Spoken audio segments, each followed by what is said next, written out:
Well, now that we have the date, the political parties are going to have to hit the ground running to campaign for these upcoming municipal elections. The ANC, just like handing in your homework late, are hoping that a ruling will allow it to re-register candidates, even though the deadline has expired. It's gone. They missed the time frame, or the party failing to put forward names in over 90 wards. So what's going to happen now?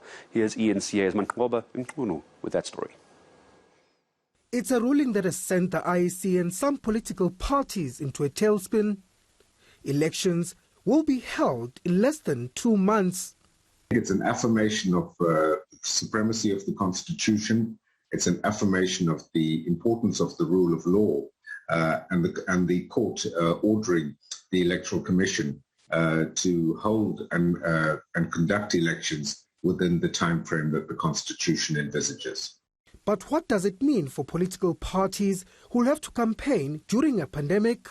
Well, it means they must get into high gear to kind of get their house in order, because not only are there processes now around getting their voters to register, campaigning has to start in earnest, but they also have to get their party agents in gear, because they've got to inspect other candidates, other parties' candidates list to raise objections to any of those if there are. Amanda!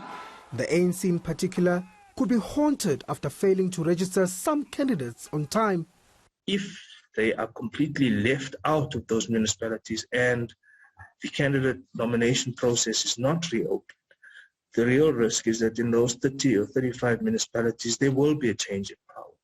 The Institute of Election Management Services in Africa says the election will be free and fair even if the ANC doesn't contest every ward. All the political parties understood that they had to comply with the election timetable.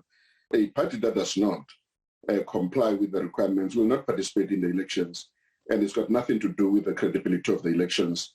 It is just important in terms of having to follow the process as laid down in law.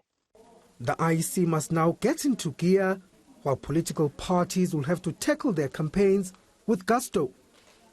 Manqoba Mchunu, Johannesburg.